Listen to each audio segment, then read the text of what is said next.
મિત્રો, ઈસુ ખ્રિસ્ત પાપમાંથી છોડાવનાર ઈશ્વર છે. આપણા પાપની કિંમત તેમણે ચૂકવી દીધી છે.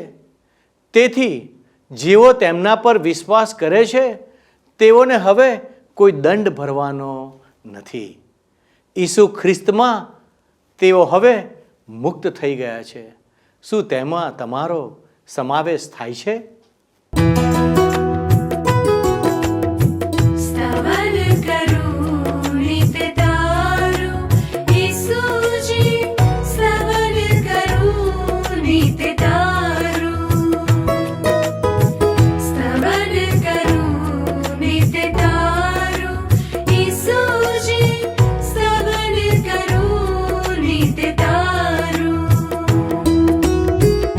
आज सवारे साद सुनी तो महिमा करूं प्रभु तारो, महिमा करूं प्रभु तारो, स्तवन करूं नित तारो.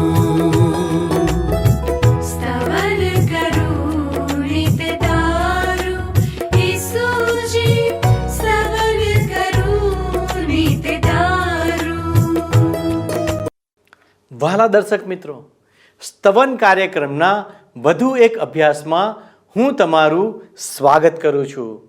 ઈશ્વરના જીવંત વચન બાઇબલમાં 2 પિતર 3:9 લખેલું છે કે પ્રભુ પોતાના વચન સંબંધી વિલંબ કરતા નથી, પણ કોઈનો નાશ ન થાય, પણ સઘળા પશ્ચાતાપ કરે એવું ઈચ્છીને પ્રભુ તમારે વિશે ધીરજ રાખે છે.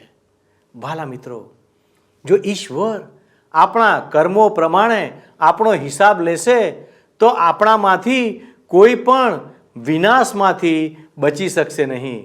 આપણે દરરોજ જે વિચારીએ કે કરીએ છીએ તે ઈશ્વરને સ્વીકાર્ય નથી અને તેથી આપણે વિનાશ તરફ આગળ વધી રહ્યા છીએ.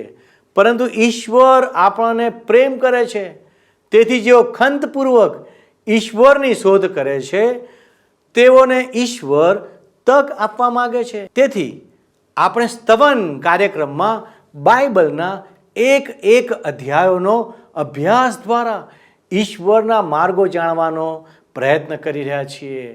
આ દિવસોમાં આપણે આપણા જીવનના સૌથી મહત્વપૂર્ણ વિષયનો અભ્યાસ કરી રહ્યા છીએ. કેવી રીતે ઈશ્વર કુટુંબના ઉદ્ધારની પ્રક્રિયા દ્વારા આપણા પાપમાંથી મુક્તિ માટેની તેમની યોજના જાહેર કરી રહ્યા છીએ. કેટલું અદ્ભુત મિત્રો! વહાલા દર્શકો, આજના અભ્યાસમાં આપણે શીખીશું કે ઈશ્વર આપણને કેટલો બધો પ્રેમ કરે છે. તો ચાલો આજના અભ્યાસમાં આગળ વધીએ. પ્રિય મિત્ર, આજે આપણે મિત્ર રૂથના પુસ્તકના અભ્યાસમાં આગળ વધવા માંગીએ છીએ. રૂથના પુસ્તકના 3 અધ્યાયની 4 થી 18 કલમો જોવાના છીએ આપણે. મિત્ર, હવે તમે મારી સાથે સાથે બાઇબલમાં જૂના કરારના વિભાગમાં રૂથનું પુસ્તક 3 અધ્યાય 4 કલમ જોશો. 4 કલમ. અને એમ થાય કે તે સૂઈ જાય ત્યારે જે જગ્યાએ તે સૂએ તે ધ્યાનમાં રાખજે ને બિછાનાની અંદર જઈને તેના પગ ઉઘાડા કરીને સૂઈ જજે, એટલે તારે શું કરવું તે તને તે કહેશે. હવે મિત્ર, જો તમને યાદ હોય તો આપણે 3 કલમમાં જોઈ ગયા હતા કે નાઓમીએ રૂથને આપેલી સૂચનાઓમાં ચોથી બાબત એ હતી કે રૂથે બોઆઝના ખેતરની ખડીમાં જવું. હવે મારા અને તમારા માટે મિત્ર આ પગલું બહુ જ અગત્યનું છે. શું આપણે સાચા અર્થમાં પ્રભુ ઈસુ ખ્રિસ્ત ઉપર આપણા ઉદ્ધારક તરીકેનો હક કર્યો છે? આપણા દુષ્કર્મોના બંધનોમાંથી, આપણા પાપોની શિક્ષામાંથી ઉદ્ધાર પામવા માટે આ પગલું અનિવાર્ય છે મિત્ર. બાઇબલમાં નવા કરારના વિભાગમાં રોમન લોકોને લખેલા પત્રના 6 અધ્યાયની 23મી કલમ તમે જુઓ તો ત્યાં લખવામાં આવ્યું છે કે પાપ એના પગાર તરીકે મરણ આપે છે, મરણ. પણ ઈશ્વર આપણા પ્રભુ ઈસુ ખ્રિસ્તની મારફતે સાર્વકાલિક જીવનની, અનંત જીવનની અમૂલ્ય ભેટ આપે છે. હવે મિત્ર, મૂસાના નિયમ નીચે બોઆઝ ઉપર પોતાના નજીકના સગા તરીકેના ઉદ્ધારક તરીકે રૂથને હક દાવો છે, પણ એટલું જ નહીં, એ ઉપરાંત રૂથે એ હક દાવો કરવો જ જોઈએ. એ એટલું જ જરૂરી છે. ઘણા બધા લોકો પ્રભુ ઈસુ ખ્રિસ્ત વિશેની હકીકતો જાણતા હોય છે, પરંતુ પ્રભુ ઈસુ ખ્રિસ્તનો પોતાના અંગત ઉદ્ધારક તરીકે સ્વીકાર કરતા હોતા નથી. જ્યારે વ્યક્તિ પ્રભુ ઈસુ ખ્રિસ્તનો પોતાના અંગત ઉદ્ધારક તરીકે સ્વીકાર કરે છે, ત્યારે જ એને સમજણ પડે છે કે અંધકારમાંથી પ્રકાશમાં આવવું એટલે શું.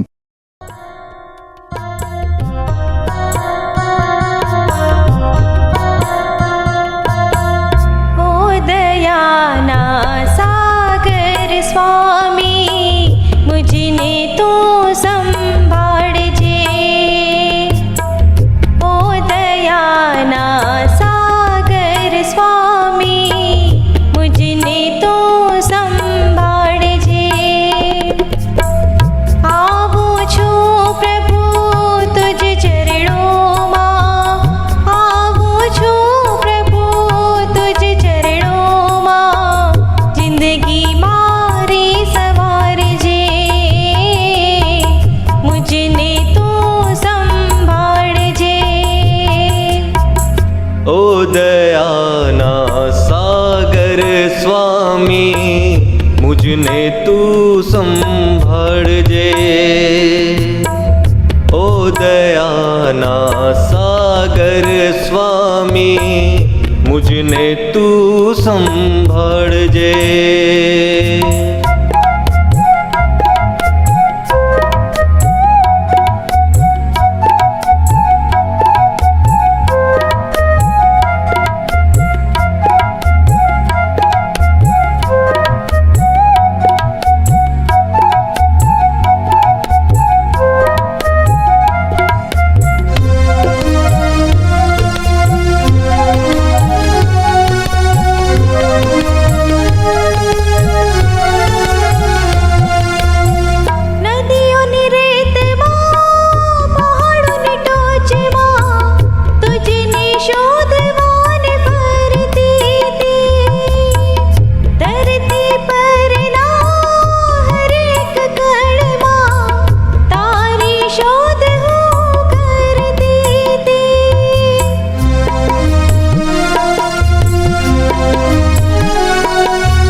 નદીઓની રેતમાં પહાડોની ટોચમાં તુજને શોધવાને ફરતો તો, ધરતી પરના હર એક કણમાં તારી શોધ હું કરતો તો.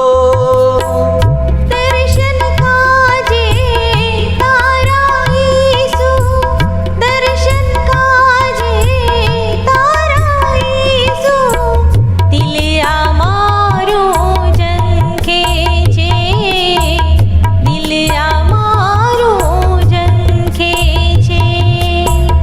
ઓ દયાના સાગર સ્વામી મુझने तू संभाळजे, मुझने तू संभाळजे.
ઠોકર ખાઉં પથમાં જ્યારે, ઠોકર ખાઉં પથમાં જ્યારે, હાથ તુમારો થામજે,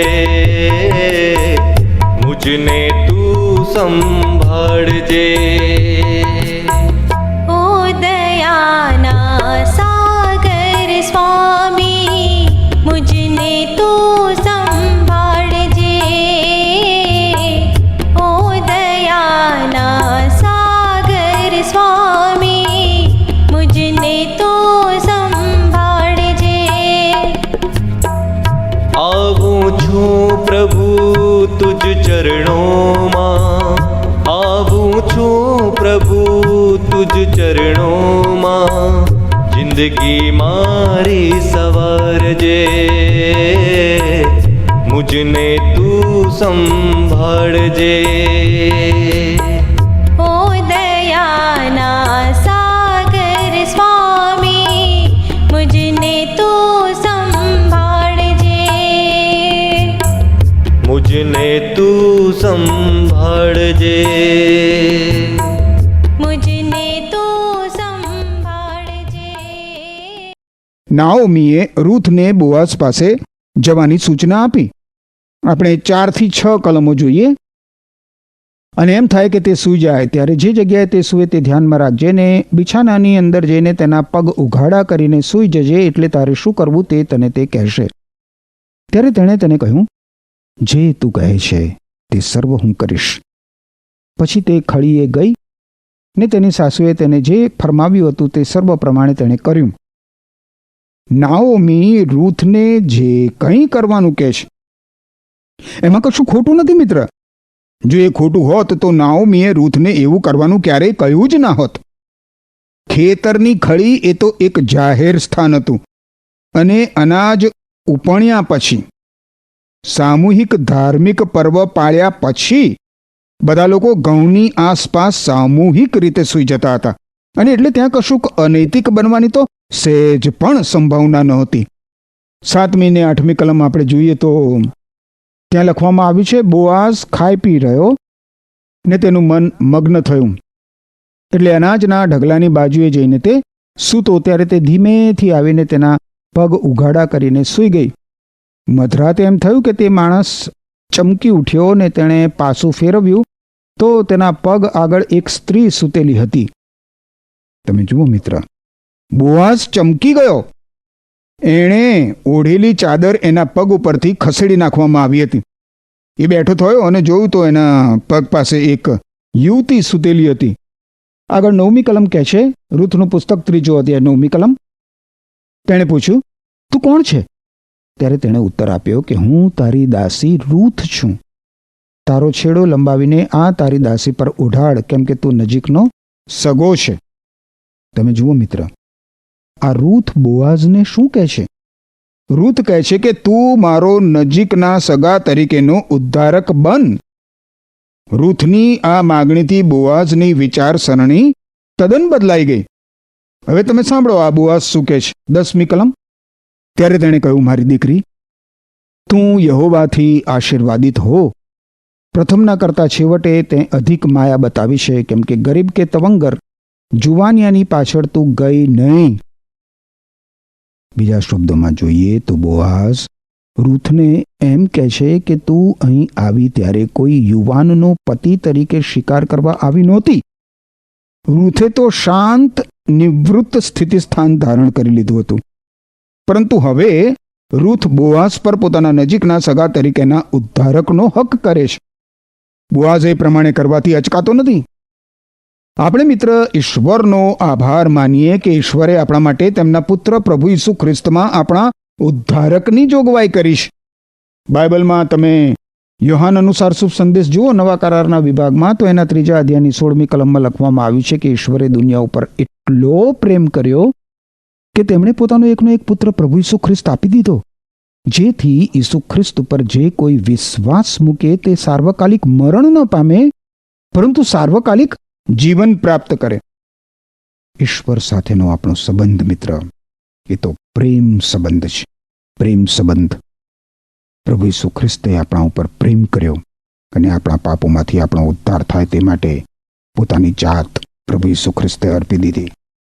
રોમન લોકોને લખેલા પત્રના 5મા અધ્યાયની 8મી કલમ તમે જુઓ તો ત્યાં લખવામાં આવ્યું છે કે ઈશ્વરે આપણા ઉપર કેવો અપાર પ્રેમ કર્યો છે, કારણ કે આપણે જ્યારે પાપી હતા તેવા સંજોગોમાં પ્રભુ ઈસુ ખ્રિસ્ત આપણા માટે મરણ પામ્યા. હવે જુઓ મિત્ર, આ બોઆઝ આગળ શું કહે છે? રૂથનું પુસ્તક 3જો અધ્યાય 11મી કલમ જુઓ શું કહે છે. 11મી કલમ, તો હવે મારી દીકરી બીશ નહીં, તું કહે છે તે સઘળું તારા સંબંધમાં હું કરીશ, કેમ કે મારા નગરના તમામ લોકો જાણે છે કે તું સદગુણી સ્ત્રી છે. આ પરદેશી યુવતી સામાન્ય સંજોગોમાં મૂસાના નિયમ પ્રમાણે બેથલેહેમ નગરના લોકો દ્વારા બહિષ્કૃત થઈ હોત મિત્ર, પરંતુ સમાજમાં એની છાપ જુઓ. કોઈ પણ મોઆબી કે અમ્મોની ઇઝરાયેલી લોકો સાથે ભળી શકે નહીં. નાઓમીએ પણ તેને અગાઉ મોઆબ દેશમાં આની ચેતવણી આપી હતી રૂથને, પણ રૂથે આમ સમાજમાં પોતાના સ્વચ્છ ચરિત્ર દ્વારા પોતાની બહુ જ સારી છાપ ઊભી કરી હતી. હવે બોઆઝ રૂથને આગળ શું કહે છે જુઓ 12મી કલમ. હવે હું નજીકનો સગો છું એ તો ખરું, તથાપિ મારા કરતાંય વધારે નજીકનો એક સગો છે. બોઆઝને આની કઈ રીતે ખબર હતી? એણે એ માટે ક્યારની તપાસ કરી રાખી હતી. બોઆઝને આગળ વધવાની નિશાની મળે કે તરત જ આગળ વધવા એ તૈયાર હતો, પરંતુ રૂથનો એક બીજો પણ વધુ નજીકનો સગો હતો, અને એટલે એના હાથ બંધાયેલા હતા. બોઆઝના હાથ બંધાયેલા હતા, અને એટલે એ રૂથને કહે છે કે હું તો આગળ વધવા તૈયાર છું, પરંતુ મારા કરતાં તારો એક વધારે નજીકનો સગો છે અને તારા પર એનો હક વધારે લાગે છે, એટલે પ્રથમ તું એની સાથે વાત કરી લે. હવે 13મી કલમ જુઓ. આજની રાત સબર કર, ને સવારમાં એમ થશે કે જો તે સગા તરીકેની પોતાની ફરજ તારા પ્રત્યે અદા કરવા ઈચ્છતો હશે તો ઠીક, સગા તરીકેની પોતાની ફરજ તે ભલે બજાવે, પણ જો તારા પ્રત્યે તે સગા તરીકેની પોતાની ફરજ બજાવવા ઈચ્છતો નહીં હોય તો હું જીવતા યહોવાના સોગંદ ખાઉં છું કે તારા પ્રત્યે સગા તરીકેની ફરજ હું બજાવીશ, સવાર સુધી સૂઈ રહે. બીજા શબ્દોમાં જોઈએ મિત્ર તો રૂથ પ્રત્યે નજીકના સગાની ફરજ અદા કરે તો પોતે શું કરશે એની બોઆઝને ખબર નથી. બીજા સગાનો રૂથ ઉપર વધારે હક લાગે છે, અને એટલે બોઆઝ રૂથને એ રાત પસાર કરી દેવાની સૂચના આપે છે, કારણ કે રાત્રે બેથલેહેમના રાજમાર્ગ ઉપર થઈને એકલી યુવતીએ પસાર થવું સલામતી ભરેલું નહોતું.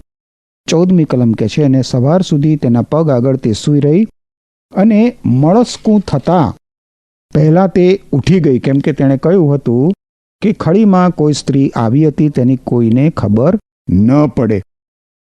આ બાબતનું કારણ બહુ જ સ્પષ્ટ છે મિત્ર.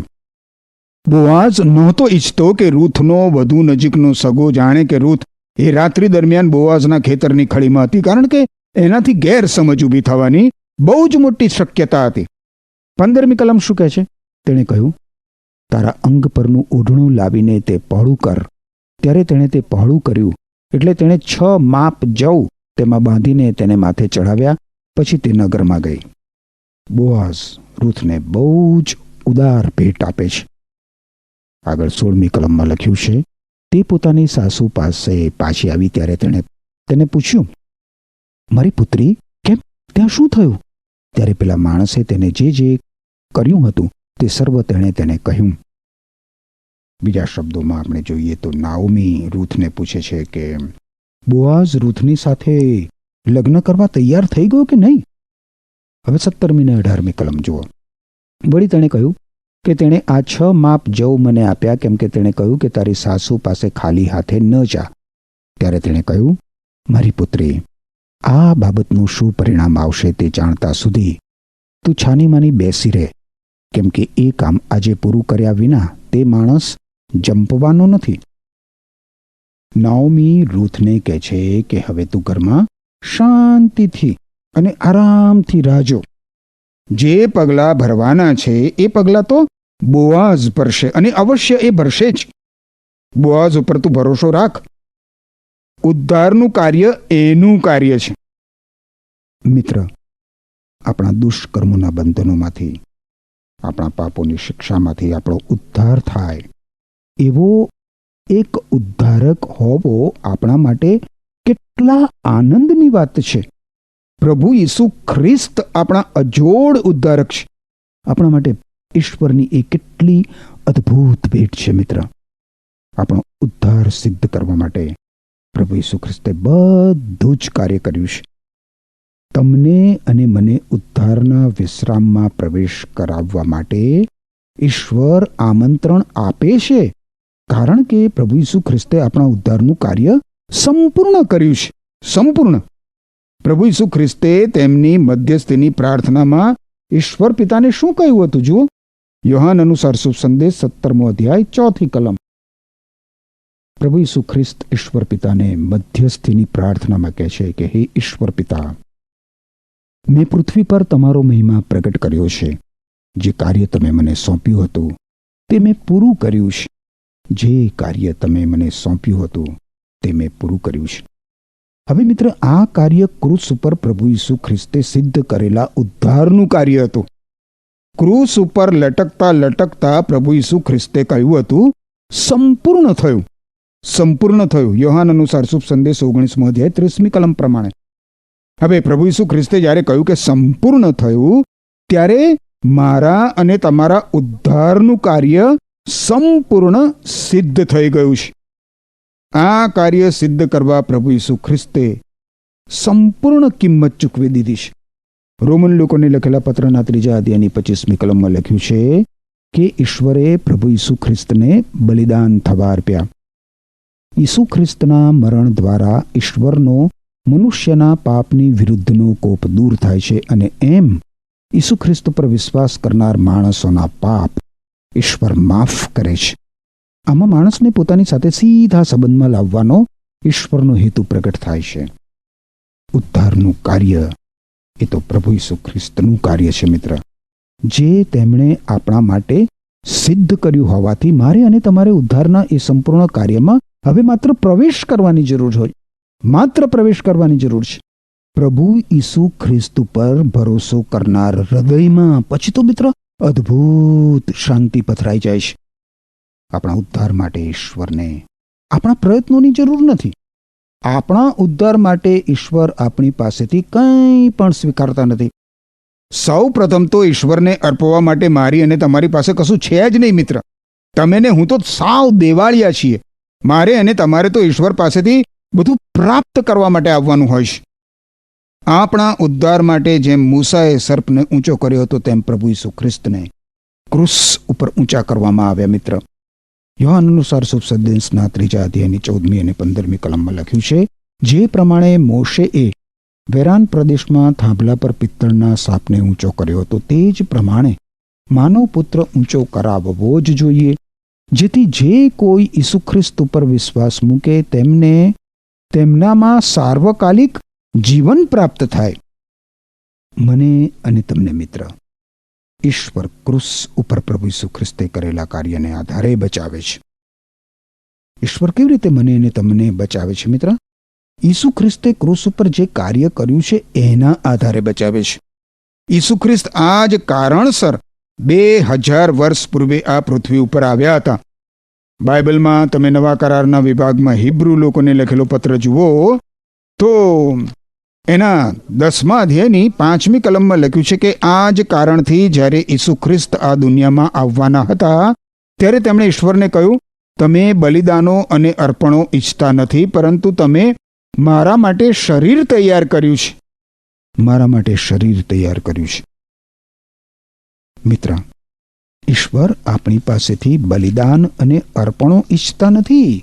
ઈશ્વર આપણા સત્કર્મોનો પણ આપણા ઉદ્ધાર માટે સ્વીકાર કરતા નથી. નવા કરારના વિભાગમાં તમે જુઓ મિત્ર, એફએસી લોકોને લખેલો પત્ર. એફએસી લોકોને લખેલો પત્ર જુઓ, એનો 2 અધ્યાય જુઓ. 2 અધ્યાયની 8મી અને 9મી કલમ જોશો તો ત્યાં લખ્યું છે કે માત્ર ઈશ્વરની કૃપાથી જ ઈસુ ખ્રિસ્ત ઉપરના વિશ્વાસની મારફતે તમારો ઉદ્ધાર થાય છે. એ તમારાથી બનતું નથી, પણ ઈશ્વર એ કરે છે. અને એટલે એમાં બડાઈ કરવા જેવું કાંઈ નથી, કારણ કે એ તમારા પોતાના પ્રયત્નોનું પરિણામ નથી. આપણો ઉદ્ધાર મિત્ર પ્રભુ ઈસુ ખ્રિસ્તનો સ્વીકાર કરવાથી અને પ્રભુ ઈસુ ખ્રિસ્તને શરણે આવવાથી થાય છે. શામાંથી ઉદ્ધાર થાય છે? આપણા દુષ્કર્મોના બંધનોમાંથી, આપણા પાપોની શિક્ષામાંથી. ઉદ્ધારક પ્રભુ ઈસુ ખ્રિસ્ત છે. આજે મનુષ્ય કાં તો પ્રભુ ઈસુ ખ્રિસ્ત પર ભરોસો રાખશે અથવા તો નહીં રાખે. એ બેની વચ્ચે કોઈ મધ્યસ્થ સ્થાન છે જ નહીં મિત્ર. કાં તો તમે પ્રભુ ઈસુ ખ્રિસ્તમાં વિશ્રામ લો છો અથવા તો તમારી જાતે જ તમારો ઉદ્ધાર સિદ્ધ કરવાનો તમે પ્રયત્ન કર્યા કરો છો. તમે મિત્ર આ બેમાંથી કઈ બાબત કરી રહ્યા છો? મારા પ્રશ્ન ઉપર વિચાર કરવા માટે ઈશ્વર તમને કૃપા આપો. આમીન. વહાલા દર્શક મિત્રો, પ્રભુ ઈસુ ખ્રિસ્ત સંપૂર્ણ માનવ જાતિને માટે પાપથી છોડાવવા માટે આ જગતમાં આવ્યા. પાપી માણસને પાપમાંથી મુક્ત કરવા માટે કોઈ સક્ષમ નહોતું કે જે પાપની અપવિત્રતાને દૂર કરી શકે. આપણે બધા પાપી મનુષ્યો છીએ. તેથી ઈશ્વર પોતે ઈસુ ખ્રિસ્તમાં માનવી બનીને જગતમાં આવ્યા અને આપણા ઉદ્ધારના કાર્યને પૂર્ણ કર્યું. બાઇબલ પ્રેરિતોના કૃત્યો 4 અને 12 જણાવે છે કે બીજા કોઈથી તારણ નથી, કેમ કે જેથી આપણું તારણ થાય એવું બીજું કોઈ નામ આકાશ નીચે માણસોમાં આપેલું નથી. આપણે જોયું કે ઈશ્વરે આપણા માટે કેટલું મહાન કાર્ય કર્યું છે. પ્રભુ ઈસુ ખ્રિસ્ત આપણા માટે આપણા નજીકના સગા તરીકે છોડાવનાર બનીને આ જગતમાં આવ્યા. ફક્ત તે જ આપણને પાપમાંથી છોડાવી શકે છે. આપણે રૂથની જેમ ઈશ્વરની પાસે જવાની જરૂર છે, જેથી તેઓ તેમના ન્યાયપણાનું બખ્તર આપણા પર મૂકી શકે. તેથી જ્યારે ઈશ્વર આપણને જુએ ત્યારે તેમનો ક્રોધ આપણા પર ન આવે, કારણ કે આપણે ઈસુના ન્યાયપણાના બખ્તરથી સજ્જ છીએ, જેથી આપણે નાશ ન પામીએ. ઈશ્વર ઈચ્છે છે કે આપણે ઈસુનો આપણા નજીકના સગા તરીકે આપણા જીવનમાં સ્વીકાર કરીએ, જેથી આપણા સઘળા દેવા કે ઋણ કે પાપ માફ થઈ જાય અને તેઓ આપણા નજીકના છોડાવનાર બને. ઈશ્વર આપ સર્વને આ પ્રમાણે કરવા મદદ કરે. આમેન. મિત્રો, ગત કાર્યક્રમના પ્રશ્નનો જવાબ છે ખડીમાં.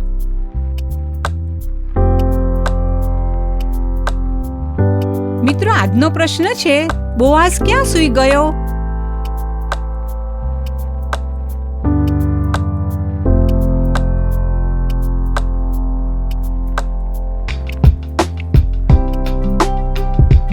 જવાબ આપે સ્ક્રીન પર દર્શાવેલ વોટ્સએપ નંબર પર આપવાનો રહેશે.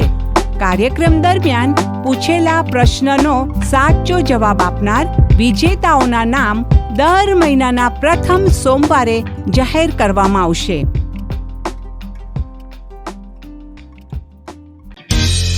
શું તમને આ કાર્યક્રમ ગમ્યો? અત્યારે જ અમને મિસ કોલ કરો.